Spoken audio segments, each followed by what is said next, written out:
చరిత్ర పునరావృతం కాదు, కానీ తరచుగా అది ఒకేలా కనిపిస్తుంది. ఇది మనం తరచుగా వినే ఒక వాక్యం. నిన్నటి పాత సమస్యలు ఎందుకు ఈ రోజు వేరే రూపంలో మళ్లీ కనిపిస్తాయో వివరించడానికి ఇది ఒక సులువైన మార్గం. కానీ అది కేవలం ఒకేలా కనిపించడం మాత్రమే కాకుండా ఒక ఖచ్చితమైన, క్రమబద్ధమైన ప్రతిధ్వని అయితే ఎలా ఉంటుంది? గతం కేవలం ఒక జ్ఞాపకం మాత్రమే కాకుండా ఒక బ్లూప్రింట్ అయితే ఎలా ఉంటుంది? ఇప్పుడు ఏం జరుగుతుందో మరియు తర్వాత ఏం జరగబోతుందో చెప్పే సూచనల సమితి అయితే ఎలా ఉంటుంది? మనం నిరంతరం మారుతున్న ప్రపంచంలో బతుకుతున్నాం. టెక్నాలజీ, సంస్కృతి, రాజకీయం అన్నీ ప్రవాహంలోనే ఉన్నాయి. కాని కొన్నిసార్లు మనం ఇప్పటికే ఇక్కడ ఉన్నామని సూచించే ఒక షాకింగ్ సాక్ష్యం బయటపడుతుంది. అది గతం మన వెనుక లేదు, అది మన ముందు ఉంది అని చెబుతుంది. ఇది క్యాలెండర్లు, యాదృచ్ఛికాలు మరియు గందరగోళ ప్రపంచంలో ఒక పద్ధతిని కనుగొనాల్సిన మానవ అవసరం గురించి ఒక కథ.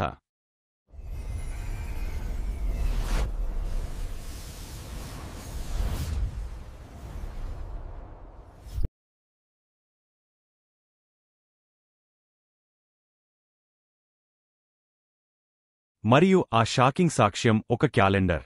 మనం ఇప్పుడు ఉన్న సంవత్సరపు క్యాలెండర్ ప్రపంచవ్యాప్తంగా అల్లకల్లోలం జరిగిన ఒక కాలపు క్యాలెండర్కు ఒక పరిపూర్ణమైన, ఒకేలాంటి నకలు అని నేను మీకు చెబితే ఎలా ఉంటుంది?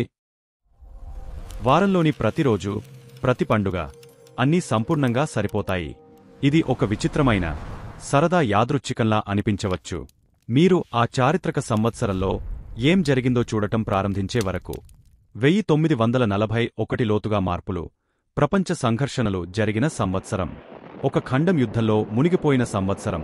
ఒక తరం మొత్తానికి ఒక మలుపు అయిన సంవత్సరం. మనం వివరాల్లోకి వెళ్లే ముందు, మీకు ఈ వీడియో నచ్చితే దయచేసి సబ్స్క్రైబ్ చేసి బెలైకాన్ నొక్కండి. ఓకే, 1941కి తిరిగి వెళ్దాం. ఆ సమయంలో ప్రపంచం అస్థిరంగా ఉంది. ఒక కొత్త రకం యుద్ధం అంచున ఉంది. సోవియట్ యూనియన్ మీద నాజీల దాడి సంఘర్షణను ప్రాథమికంగా మార్చింది. మరియు సంవత్సరపు చివరికి పర్ల్ హార్బర్ మీద దాడి యునైటెడ్ స్టేట్స్ను యుద్ధంలోకి లాగి చరిత్రగతిని శాశ్వతంగా మార్చివేస్తుంది. ఆందోళన, అంచున ఉన్న ప్రపంచం మరియు లోతైన ప్రపంచవ్యాప్త అనిశ్చితి. ఈ పోలికలు కొంచెం భయంకరంగా ఉన్నాయి.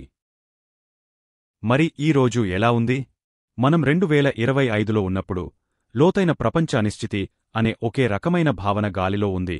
మనం ఆందోళన పెరిగిన ప్రపంచంలో ఉన్నాం. ప్రధాన శక్తుల మధ్య పోటీ అంతర్జాతీయ స్థిరత్వం గురించి కొత్త ప్రశ్నలను లేవనెత్తుతుండటంతో భూరాజకీయ దృశ్యం ప్రవాహంలో ఉందని మనం చూస్తున్నాం. వాణిజ్యపరమైన ఉద్రిక్తతలు పెరుగుతున్నాయి మరియు ప్రపంచవ్యాప్తంగా అనేక క్రియాశీల సైనిక సంఘర్షణలు జరుగుతున్నాయి. ఇది రెండవ ప్రపంచ యుద్ధం తర్వాత అత్యధిక సంఖ్య. మరి దీని అర్థమేమిటి? ఇది ఒక సంకేతమా, లేదా ఒక మరింత తార్కిక వివరణ ఉందా?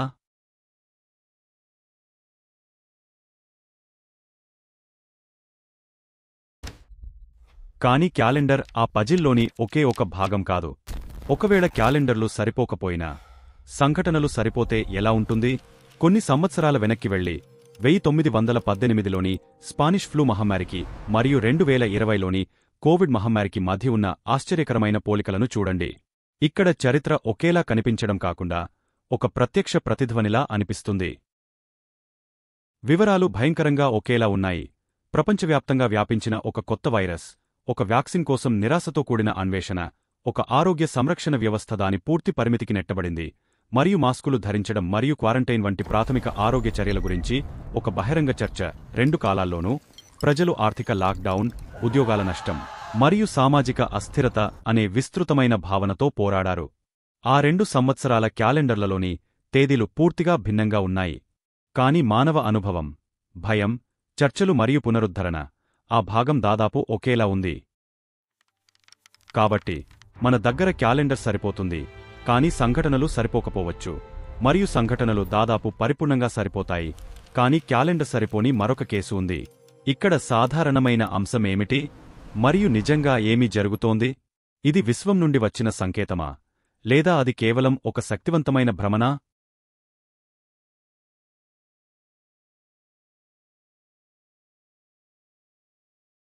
సరే, ఆ భయంకరమైన యాదృచ్ఛికాల గురించి ఒక నిమిషం పక్కన పెట్టి క్యాలెండర్ల యొక్క నిజమైన శాస్త్రంలోకి వెళ్దాం. నిజమేమిటంటే, కొన్ని సంవత్సరాల క్యాలెండర్లు ఒకేలా ఉండేలా రూపొందించబడ్డాయి. ఇది ఒక రహస్యమైన భవిష్యవాణి కాదు, ఇది మన క్యాలెండర్ ఎలా పనిచేస్తుందో చెప్పే ఒక ఊహించదగిన ఫలితం మాత్రమే. ఒక సాధారణ సంవత్సరంలో 365 రోజులుంటాయి. మీరు దానిని 7తో భాగస్తే మీకు 52 వారాలు మరియు ఒక రోజు మిగులుతుంది. అందుకే ఒక తేదీ సాధారణంగా ప్రతి సంవత్సరం ఒక రోజు ముందుకు కదులుతుంది. మనకు ఒక అదనపు రోజును జోడించే లీప్ ఇయర్లు ఉన్నాయి మరియు కాలక్రమేణా 365 మరియు 366 రోజుల సంవత్సరాల ఈ చక్రాలు క్యాలెండర్లను ఒక ఖచ్చితమైన పద్ధతిలో మళ్లీ వరుసలో ఉంచుతాయి.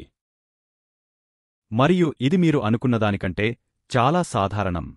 2025 క్యాలెండర్ 1941తో మాత్రమే సరిపోదు. ఇది 1958, 1969 మరియు 1986తో కూడా సరిపోతుంది. ఇది చారిత్రకంగా ముఖ్యమైన సంవత్సరంతో సరిపోతుంది అనే వాస్తవం దురదృష్టవశాత్తు ఒక యాదృచ్ఛిక మాత్రమే. క్యాలెండర్కు రెండవ ప్రపంచ యుద్ధం లేదా భూరాజకీయ ఉద్రిక్తతల గురించి తెలియదు. అది కేవలం గణితాన్ని అనుసరిస్తుంది. మరియు స్పష్టం చేయడానికి 1918 మరియు 2020 సంవత్సరాల క్యాలెండర్లు పూర్తిగా భిన్నంగా ఉన్నాయి. గణితం కేవలం సరిపోదు. సంఘటనలు చాలా ఒకేలా ఉన్నాయి అనే వాస్తవం క్యాలెండర్ యొక్కది కాదు, కాని చరిత్ర యొక్క నిజమైన పాఠ్యాల యొక్క ఒక శక్తివంతమైన నిదర్శనం.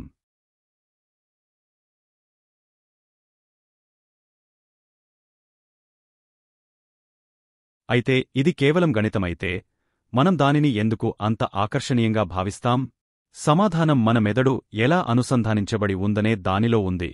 ఇది అపోఫేనియా అనే ఒక దృగ్విషయం. ఇది యాదృచ్ఛిక లేదా అర్థరహిత డేటాలో అర్థవంతమైన పద్ధతులను కనుగొనడానికి మానవ ధోరణి. ఇదే మనల్ని మేఘాలలో ముఖాలను చూడటానికి, లేదా అదృష్ట సంఖ్యను నమ్మడానికి, లేదా రోజువారీ వస్తువులలో దాగవున్న సందేశాలను కనుగొనడానికి ప్రేరేపిస్తుంది. అనిశ్చిత ప్రపంచంలో మన మెదడు విషయాలను అర్థం చేసుకోవడానికి ఒక సాధారణ, సొగసైన కథ కోసం నిరాశగా వెతుకుతుంది. చరిత్రను అంచనా వేసే ఒక క్యాలెండర్ మనకు ఒక పరిపూర్ణమైన, అయినప్పటికీ అబద్ధపు కథనాన్ని ఇస్తుంది. గందరగోళానికి ఒక స్క్రిప్ట్, ఒక ప్రణాళిక, లేదా ఒక డిజైన్ ఉందని ఇది సూచించడం వలన ఇది మనకు హాయినిస్తుంది. మరియు సోషల్ మీడియా దాని అల్గారిథంలతో మనం నమ్మాలనుకుంటున్న వాటిని మనకు ఎక్కువగా అందించడానికి రూపొందించబడింది. ఈ పోకడలను అవి వాస్తవంగా ఉన్నదానికంటే పెద్దవిగా మరియు మరింత వాస్తవంగా అనిపించేలా చేస్తుంది. మనం ఈ పద్ధతుల వైపు ఆకర్షించబడతాం ఎందుకంటే అవి మనం నియంత్రించలేని దానిపై నియంత్రణ యొక్క భావనను ఇస్తాయి. భవిష్యత్తు గతం మనకు రేపు ఏమి జరుగుతుందో చెప్పలేదు, కాని దానిని ఎలా ఎదుర్కోవాలో దాని గురించి ఒక అమూల్యమైన మార్గదర్శకత్వాన్ని ఇవ్వగలదు. భవిష్యత్తు క్యాలెండర్లో వ్రాయబడలేదు, అది మన ద్వారా ఇప్పుడు వ్రాయబడుతోంది. మీరు ఏమనుకుంటున్నారు? మనం చరిత్రలో ఒక పునరావృతమయ్యే పద్ధతిని చూస్తున్నామా, లేదా ఇది ఒక శక్తివంతమైన మానసిక భ్రమణా? వ్యాఖ్యలలో సంభాషణలో చేరండి. మీరు ఆసక్తికరమైన శాస్త్రీయ అంశాలపై మరిన్ని వీడియోలను చూడాలనుకుంటే సబ్స్క్రైబ్ చేయడం మరియు మరిన్ని కంటెంట్ కోసం బెల్ నొక్కడం తప్పకుండా చేయండి. ఒక లైక్ మరియు షేర్ కూడా చాలా సహాయపడుతుంది. చూసినందుకు ధన్యవాదాలు.